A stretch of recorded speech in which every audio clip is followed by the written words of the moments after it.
నమస్తే అందరికీ. నేను మీ రవలి. మీరు చూస్తున్నది మా వార్తా ఛానల్. ఈరోజు మన ముందుకి ఒక ప్రత్యేకమైన అతిథితో ఉన్నాం. మేడం అడ్వకేట్ మెతుకు హేమలత పటేల్ గారు. Hi madam. ఉన్న సమాజంలో అంటే లవ్ మ్యారేజ్ బెటర్ అనుకుంటున్నారా, లేకపోతే అరేంజ్డ్ మ్యారేజ్ బెటర్ అనుకుంటున్నారా? మన సనాతన ధర్మంలో పెళ్ళి అనేది ఒక మంచి కార్యక్రమము. ప్రతి ఆడబిడ్డకు కావచ్చు, మగబిడ్డకు కావచ్చు, పెళ్ళి అనే దానితోని జీవితం కూడా చక్కగా మారుతుంది. కాబట్టి మెన్ అయినా ఉమెన్ అయినా కూడా పెళ్ళిళ్ళు చేసుకునే ముందు లవ్ మ్యారేజ్ అయినా అరేంజ్ మ్యారేజ్ అయినా ఇంట్లో వాళ్ళని సంప్రదించి ఇంట్లో అందరికీ తెలిసేలాగా అందరితో ఒప్పించుకొని పెళ్ళిళ్ళు చేసుకుంటే చాలా మంచిదని నేను అంటాను. ఓకే, అంటే పెళ్ళి చేసుకున్న తర్వాత ఒక 6 months 1 year కాకముందే చాలామంది విడిపోతున్నారు, డైవర్స్కి అప్లై చేసుకుంటున్నారు. అట్లా ఎందుకు జరుగుతుంది? ఇప్పుడు మనం ఒక విత్తనం పెడితే ఆ విత్తనాన్ని ఎంత చక్కగా ప్రొటెక్ట్ చేస్తామో అది చక్కగా చెట్టు అయి నెక్స్ట్ పువ్వులు వచ్చి కాయలు వచ్చి చక్కటి ఫలాన్ని మనకి ఇస్తుందో, మన ఇంట్లో ఒక ఆడబిడ్డ ఉంది అంటే తల్లిదండ్రులు కావచ్చు, మన ఇంటి పెద్దలు కావచ్చు, పెళ్ళి కంటే ముందే అమ్మాయికి చాలా చక్కగా అన్నీ నేర్పించాలి, ఎవరితో ఎలా ఉండాలో కూడా చెప్పాలి. అలాగే ఇంట్లో అబ్బాయి పుడితే తనకు కూడా ఒక మంచి పద్ధతిని నేర్పించాలి. బయట నుంచి ఒక కోడల్ని తెచ్చుకునే ముందు ఆ కోడల్ని ఎలా చూసుకోవాలని కూడా తల్లిదండ్రులే చెప్పాలి. కాబట్టి పెళ్ళి చేసే కంటే ముందు ఇరువైపుల తల్లిదండ్రులు కూడా పిల్లల్ని చక్కగా వాళ్ళ పద్ధతులను కానివ్వండి, వాళ్ళు చేసే పనులను కానివ్వండి చక్కగా నేర్పించాలి. నేర్పించడం వల్ల వీళ్ళ జీవితం చాలా సుఖ సంసారంతో ముందుకు జరుగుతుంది.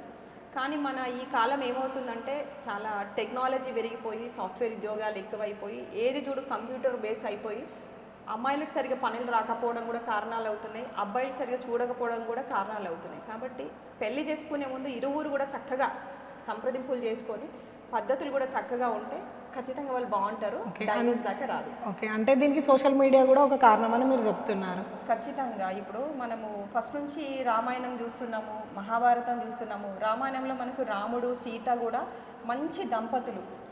రాముడు కూడా మనకి 14 సంవత్సరాలు వనవాసానికి వెళ్తే కూడా సీతమ్మ రాముడిని కళ్ళల్లో పెట్టుకొని చూసుకొని ఉండే సమాజం మనది.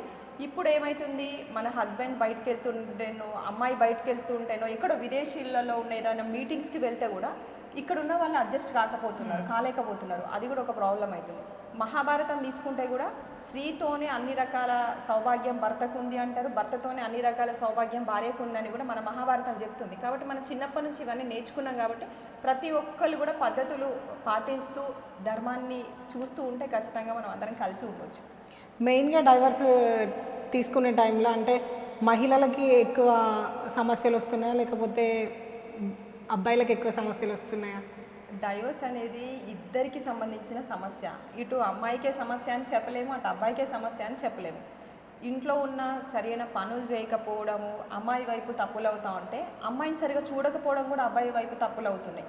కాబట్టి ఒక పెళ్లి చేసుకున్న తర్వాత మనము ఎలా జీవించాలన్నది మనం చిన్నప్పటి నుంచి మన అమ్మా నాన్నని చూసి, మన నానమ్మ తాత వాళ్ళని, మన అమ్మమ్మ తాత వాళ్ళని, మనం అందరినీ మన ఇంటి పరివారాన్ని చూసుకుంటూ మనం పెరుగుతాం. కాబట్టి ఈ పెళ్లి జరిగిన తర్వాత మన భార్యను ఎలా చూసుకోవాలి, మన భర్తను ఎలా చూసుకోవాలి అని ఇద్దరు కలిసి చక్కటి రెస్పాండ్ అవుతూ మంచి రెస్పెక్ట్ ఇచ్చుకుంటూ ముందుకెళ్తే ఎలాంటి డైవోర్స్ అనేది అవ్వదు. కానీ ఇక్కడ ఏం జరుగుతుందంటే అహం ఎక్కువ అవుతుంది, ఈగోస్ ఎక్కువ అవుతుంది, ఈర్ష్య ఎక్కువ అవుతుంది. ఇవన్నిటి వల్ల ఏమవుతుంది, ఇద్దరి మధ్యలో బంధం అనేది బలహీనపడడం వల్ల ఇద్దరు కూడా విడిపోవాలని నిర్ణయాలు తీసుకుంటున్నారు.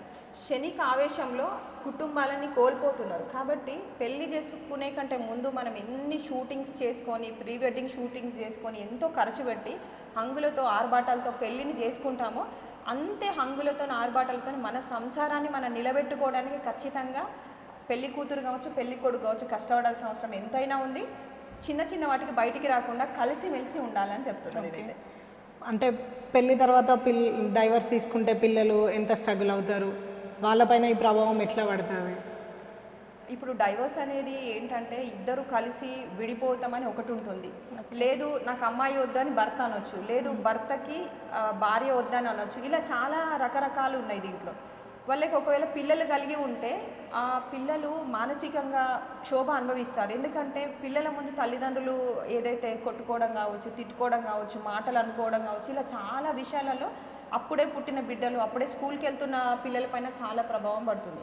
కాబట్టి మీరు పెళ్లి చేసుకునే కంటే ముందే మేము ఎలా జీవించగలుగుతామా లేదా అని ఆలోచన చేసుకొని మీరు జీవించండి, పెళ్లి చేసుకోండి. అంతేగాని పెళ్ళిళ్ళు అయిన తర్వాత కుటుంబాలన్నింటినీ కూడా మీరు ఇబ్బందికి గురి చేయొద్దని నేను అంటున్నాను.